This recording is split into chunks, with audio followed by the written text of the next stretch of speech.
Olá, estimados amigos, sejam bem-vindos a mais um vídeo, a mais um estudo, a mais uma reflexão do seu fortalecimento emocional. Se ainda não se inscreveu, se inscreve. Não só o fortalecimento emocional, que é um dos projetos dentro do projeto de divulgação do bem, do bom e do belo do Lar de Maria, e há também uma infinidade de projetos inseridos aqui nessa página que você poderá ficar sabendo se inscrever. Então inscreva-se, é só clicar lá, inscreva-se e você vai ficar por dentro de todas as palestras, seminários, divulgações que o Lar de Maria tão gentilmente com a sua diretoria, com esse pessoal maravilhoso que faz essa casa, tem para lhe proporcionar. Dá o seu joinha aqui embaixo, deixa ok, fortalece também esse trabalho que fazemos com tanto amor. Está junto desse projeto eu, Kátia Dias, Cíntia Montarroios, Paula Uchoa e Fátima. É uma equipe de psicólogas voluntárias dessa casa e a gente escolheu, se você está acompanhando todos os vídeos do fortalecimento emocional, esse livro aqui maravilhoso, o Autodescobrimento. Eu sempre trago aqui a frentezinha para te mostrar realmente qual a fonte do nosso estudo. É um direcionamento do autodescobrimento, mas a gente pode fazer consultas às outras fontes que nos traga essa possibilidade de conhecer as formas pelas quais possamos todos nós, através da reflexão, buscar a nossa autodescoberta, a nossa libertação, que é o aprofundamento através do autoamor, do autocuidado, da nossa transformação, da eliminação dos nossos conflitos, das nossas sombras, aquilo que a gente ainda não colocou à luz.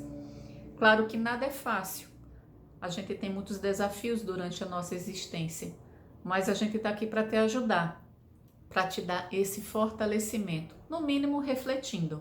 E aí a gente acompanha a tua transformação. Se você quiser, coloca teus comentários, conversa com a gente, que vai ser muito bom saber o feedback do que você está achando desse projeto. E hoje nós vamos conversar sobre o capítulo 9 do livro. Quero que você acompanhe aí, abra o seu livro. O capítulo é Viciações Mentais. Quem traz esse tema, como você já sabe, é a veneranda Joana de Ângeles. Joana de Ângeles é a mentora de Divaldo Franco e ela, através da psicografia de Divaldo, trouxe para a gente, gentilmente, uma série de livros que nós chamamos de série psicológica, onde ela traz vários assuntos que cercam o ser humano através do seu autodescobrimento, do seu autoconhecimento, através da sua plenitude, através da transformação do ser integral.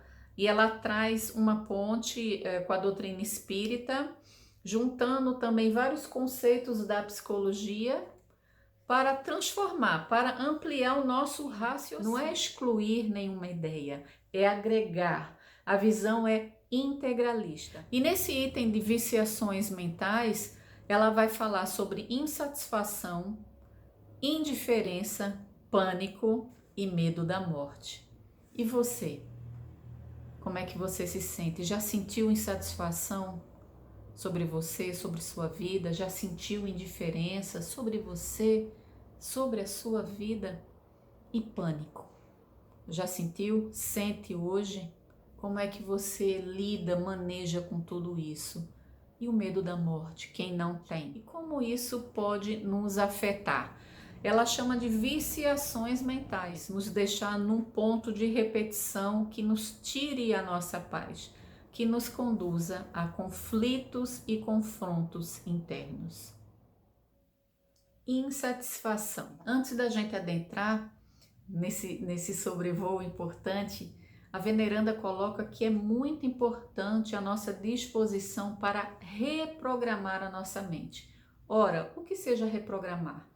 Tirar tudo que até então nós temos como programação e até de forma inconsciente através da repetição através dos nossos automatismos. Sabe aquela coisa que a gente faz, que a gente não pensa, mas vem repetindo? Então, essa programação automática que muitas vezes, sem a gente perceber, nos traz prejuízo. Então, quando a gente consegue perceber e sentir-se, sobretudo, em sofrimento, a gente reprograma, a gente altera, a gente transforma, a gente não joga fora absolutamente nada que até então a gente tem em nossa vida, porque é tudo muito importante.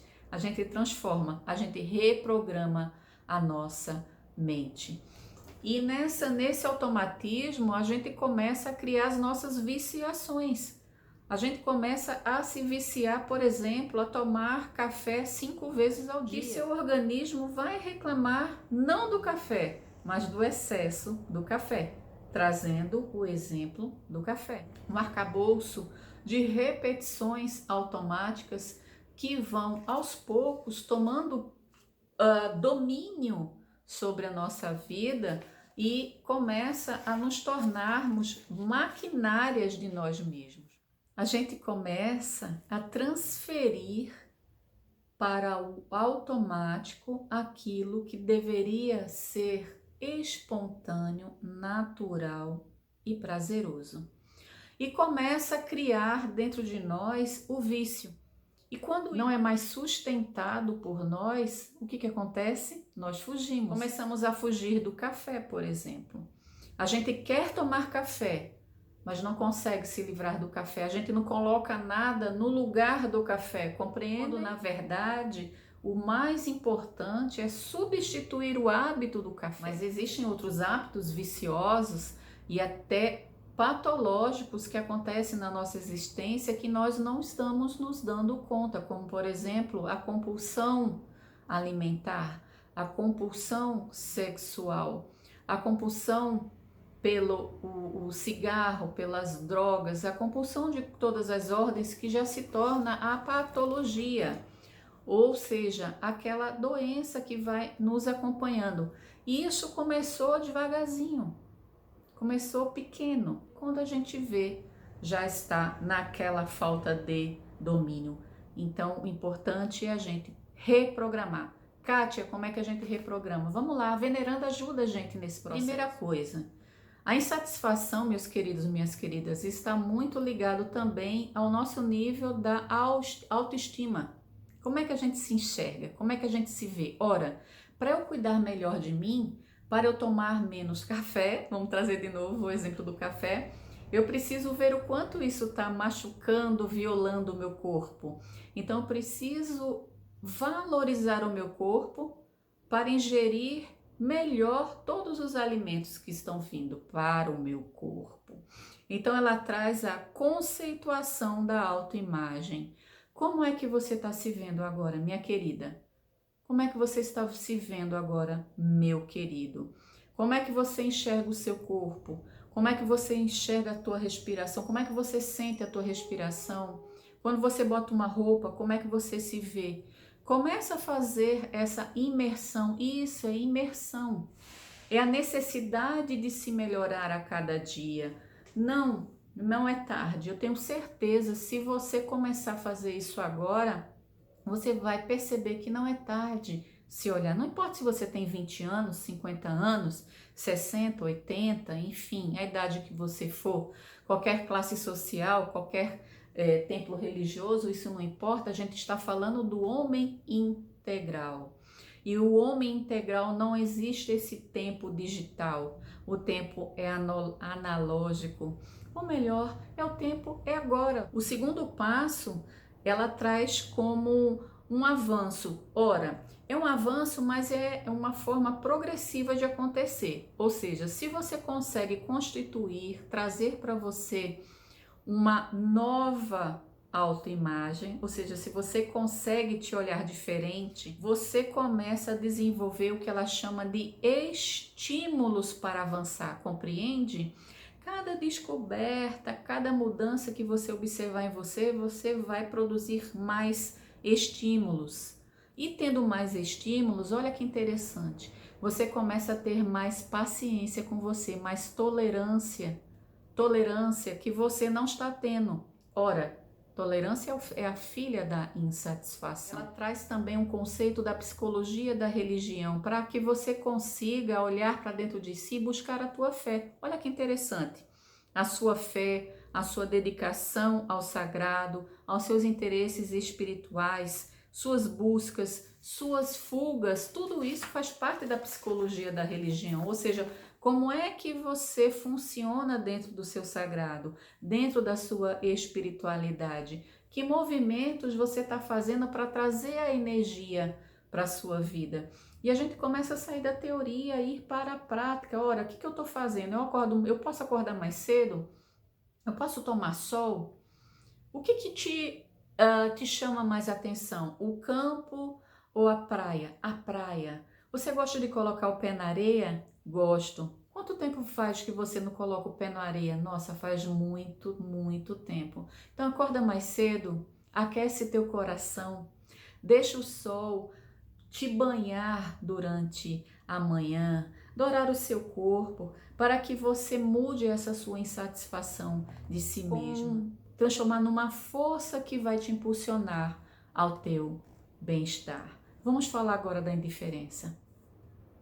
A indiferença ela está muito ligada à falta de prazer que abarca, que envolve o indivíduo diante dos seus problemas, diante dos seus conflitos e, sobretudo, das suas perdas. Principalmente se na sua jornada houve eventos que lhe trouxeram fracasso. Por exemplo, no campo amoroso. Se você que está me ouvindo agora, teve muitas frustrações, mágoas e aquilo que você chamou de perda no campo amoroso, é até compreensível você olhar para si e dizer: não me interessa mais, é totalmente indiferente o amor. Você perdeu o interesse, então você fala: deixa para lá, isso não é para mim, isso não é mais para mim. Eu já vivenciei, eu já tentei, mas não consegui. Mas quem lhe disse que na primeira ou nas primeiras tentativas você ia conseguir o sucesso, não é mesmo? Então, a gente vai perdendo o interesse em tudo que nos ocorre, também pelas vivências amargas que nós tivemos. Mas você tem um sentimento inato da busca da felicidade. A felicidade não é uma utopia, meu querido, minha querida. Você pode sim buscar essa felicidade em tudo que você se encontra, em tudo que você está envolto. Seja com as pessoas, na natureza, numa notícia boa, no nascimento de um filho, na chegada de um amigo, na mensagem que você manda para outro, tudo é motivo para você se colocar num ponto de felicidade. Sabemos que muitas vezes também essa falta de disposição, essa indiferença, essa apatia, muitas vezes ligada à falta do prazer pela vida, do sentido da vida, vem também como uma herança egocêntrica desde a criança, onde a criança sempre teve tudo à mão, sempre teve todos os seus desejos atendidos e tirado dela a oportunidade de criar suas próprias autonomias, não é? Sua própria decisão, que a criança também precisa, os pais precisam também dar oportunidade para as crianças terem seus poderes decisórios, sob a supervisão paterna, claro, sob a supervisão materna. Mas quando isso é tirado dela pela superproteção, a criança se torna um adulto também egocêntrico, e como a sociedade não está à disposição dele como estava enquanto na infância, ele não vê os mesmos resultados que tinha enquanto criança, e ele busca a indiferença. Ele começa a ficar cansado da busca. O deixa para lá começa a fazer parte. Meus queridos, deixar para lá é compreensível diante da dor e diante da vivência que a gente já teve, diante das experiências que a gente já teve. Mas olha, você merece ser feliz, você merece tentar de novo, mas É importante, antes de tentar de novo, tentar se conhecer, ter caridade primeiramente com você. Não seja indiferente com você. Não seja indiferente. A indiferença, ela pode também ser transformada na diferença que você faz na vida das pessoas, na doação, no trabalho no bem. Quantas criaturas hoje estão buscando o pão, não só o pão material, mas o pão moral, a palavra, uma frase, um olhar. Estamos hoje de máscara, mas o nosso olhar está falando. A indiferença, ela pode se tornar um vício no seu campo mental, mas pode ser reprogramada. Se você quiser fazer a diferença na sua vida e na vida de outra pessoa. E a gente chega no pânico, no capítulo das viciações mentais. O pânico, de uma forma patológica, é um distúrbio psiquiátrico, não é, que advém, que tem uma característica também muito ansiosa. O pano de fundo é o medo. Esse medo potencializado, esse medo que nos encarcera, que nos impede de seguir, que nos impede de ter circunstâncias mais livres para atuarmos. Então, se torna um pânico. As notícias no nosso entorno, na nossa vida hoje em sociedade, nos potencializa também. Só que o medo, ele é um bom amigo, não é? Que é o pano de fundo do pânico que nós estamos trazendo aqui, porque ele nos protege. Ele nos protege, por exemplo, quando vamos entrar numa rua deserta, alguma coisa, né, instintiva, né, que é essa emoção trazida, nesse sentimento trazido pelo medo, diz, olha, não entra nessa rua, não, né? Entre os outros aspectos que lhe conduziram a não entrar nessa rua, o medo te protege. O medo te protege ao sair de casa, ao falar com alguma pessoa, né? Te impulsiona muitas vezes a tomar decisões ponderadas, decisões que lhe dão discernimento para atuar. A questão que nós estamos tratando no campo das viciações mentais é quando esse medo vai se repetindo, se potencializando e tomando uma dimensão muito maior do que ele se propõe. E aí vem toda uma herança, não só genética, que traz, claro, nos quadros psiquiátricos, né, que traz o pânico, não é só no campo genético, nada do gene ativado, mas também existe componentes do homem bio, psico, socioespiritual, que vai contribuindo para esse encarceramento de si mesmo. O pânico é uma resposta que o ser humano dá medo de se descobrir. Ele tem medo de se descobrir, então ele cria os monstros que vão encarcerando, que vão disfuncionando a sua mente. Porque, no caso, o pânico como transtorno é uma disfunção. Ela vai transtornar o indivíduo para que ele não caminhe. Geralmente, isso vem acompanhado de ameaças irreais, mas são ameaças reais para quem sente. Então, muitas vezes erramos em falar para uma pessoa que aquilo não existe, mas para ela está existindo, porque ela tem aquele vício também, ela tem aquela condição concreta, apesar de ser abstrata, mas para ela está muito concreta daquela ameaça. É como você olhar para um gatinho e para a pessoa que não está disfuncional, é um gatinho, mas para a pessoa que está no processo do transtorno, que está no pânico, não é um gatinho, é um tigre, ele é ameaçador, ele congela, ele faz os evitamentos, ou seja, a pessoa deixa de viver, ela deixa de conviver, ela deixa de ser social, ele evita o contato, porque ele evita ter o pânico. Então, mas como é que a veneranda trata especificamente a terapêutica, né, do pânico?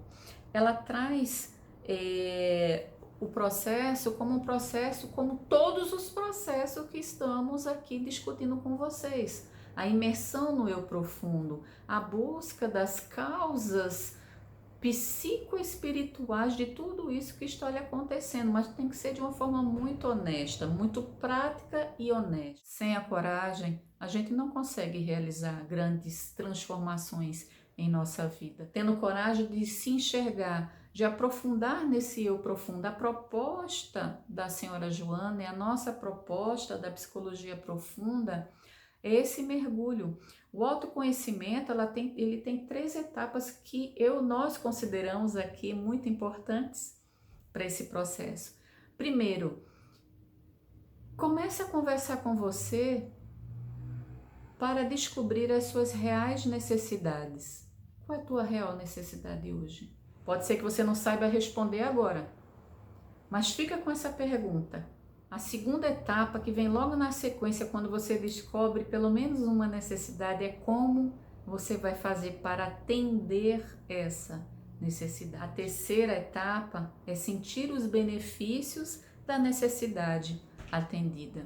Deixa eu lhe dar um exemplo bem fácil para a gente se comunicar muito melhor nessa reflexão. Uma necessidade, sentir sede. Etapa 1 do autoconhecimento, fazendo analogia. Segunda etapa, como é que eu vou fazer para atender essa necessidade? Achar um copo d'água.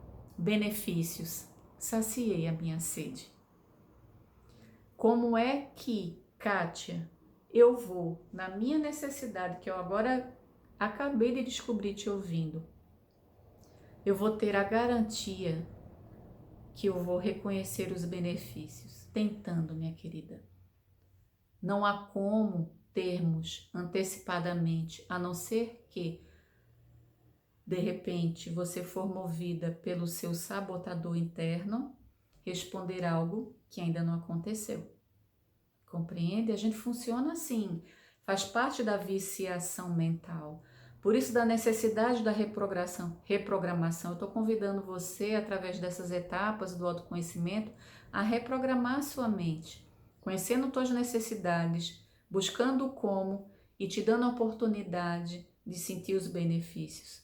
Reprograme, mas tenha paciência com você, faz tempo que você está dessa forma, então vai demorar um tempo para você reprogramar. A notícia boa é que é possível você eliminar o pânico. É possível conviver com o medo, reprogramando-se mentalmente, tirando esse vício do medo encarcerador e colocando o medo como teu protetor. E por fim, meus queridos, temos o medo da morte como uma viciação mental. Interessante isso, não? Como ocidentais que somos, não fomos preparados pela nossa cultura, pela nossa educação, como os orientais, a vermos e sentirmos a nossa vida de uma forma espiritual.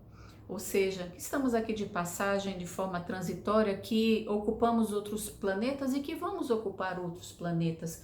Mas isso é uma ideia que ainda é muito longe do que a gente sente hoje. A gente sente o pé no chão, a gente sente o concreto, a gente sente tudo ao nosso alcance, a gente é domado pelo apego, pela posse, por tudo aquilo que conquistamos, que entendemos de ponto de vista material que sim, devemos ficar com tudo isso. Nos constrói mentalmente o medo do fim. Ora, a forma que eu retenho algo, a forma que eu lido, né, que é a posse dos bens materiais e tudo aquilo que eu tenho, nos dá a impressão, a falsa impressão ou não, que tudo vai ter um fim. Então eu luto com uma força ao contrário daquilo que eu retenho. E isso é uma energia que vai viciando-nos e nos proporcionando, promovendo esses distúrbios acerca da nossa vida, porque a vida não é para ser um distúrbio, a vida é para ser sentida de uma forma natural e espontânea. Sim, estamos passando por situações das mais variadas no nosso compêndio, na nossa bagagem, na nossa sociedade. Você pode agora estar me ouvindo e passando, nossa, ela não sabe o que eu estou passando e realmente eu não sei. mas eu faço parte dessa sociedade e eu sinto essa conexão. Einstein dizia que todos nós estamos conectados de uma forma emocional, porque existe uma energia que nos circunda. Eu posso não saber o que está acontecendo na sua casa agora, eu posso realmente não sentir na pele o que você está sentindo, mas eu sinto o que essa sociedade passa, porque eu estou conectada com essa sociedade. E por não poder estar na sua casa, é que nós aqui do fortalecimento emocional estamos tentando refletir com você, dando uma pequena parcela para te ajudar, estando conectados emocionalmente, te fortalecendo e te dizendo que o medo da morte é legítimo, porque a gente fica olhando para as nossas conquistas de todas as ordens e pensa, e o medo do fim? Isso pode acabar a qualquer momento. Isso é uma herança também. Isso é uma herança cultural que vem de uma forma repetida e nos programando para um fim. E quando na verdade a reprogramação não é para o fim, é para o cumprimento de uma etapa. Entender que a morte acontece todo dia, não só a perda do seu ente querido, que eu lamento muito a partida dele, e eu falo da partida porque brevemente você vai vê-lo ou já está sentindo. Mesmo sendo a morte física, nós também temos outras mortes. Nossas células morrem todo dia, se renovam todo dia. Nosso cabelo cai de uma forma absurda todo dia, mas também se renova. É o ciclo da vida, da beleza, do belo, nos dando oportunidade de ampliar a nossa visão, não para o fim, não para o fim. Só com essa visão espiritual, através do autoconhecimento que nós conhecemos aqui atrás, alguns minutos atrás, é que nos proporciona essa possibilidade de ampliar a nossa mente para essa nova ideia. É uma reprogramação para não sentir medo da morte de uma forma paralisadora, de uma forma viciadora, que tem pessoas, aí eu abro um parêntese, que não tem medo de fazer algumas atividades com medo de morrer, não é?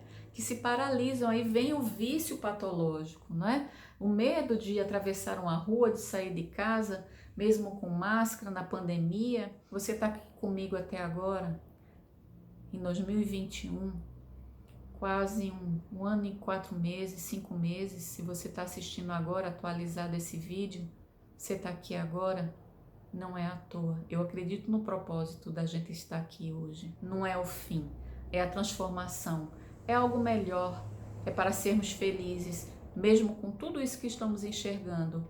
E possamos reprogramar a nossa mente, meus queridos, para tirar o vício do negativismo, das palavras menos honrosas, que possamos falar do bom, do belo, que possamos não falar do outro, mas falar de nós mesmos. Eu acredito que é possível, porque você tem o Deus dentro de si, o seu eu profundo tem a semente divina dentro de si, como eu tenho, como todos que nos rodeiam têm. Então vamos trabalhar para acessar. E antes de negar, vamos testar. Será que isso que Kátia está falando faz sentido? Eu convido a você a não negar agora. Convido a você a testar. Você precisa de ajuda? Fala com a gente. A gente está aqui para te ajudar. Sem medo, sem viciações, com proteção, com positividade, com alegria, com felicidade. Você vai conseguir chegar lá. Só que você não vai chegar só. Eu chego com você. Eu chego com toda uma sociedade. Um beijo. Até a nossa próxima oportunidade.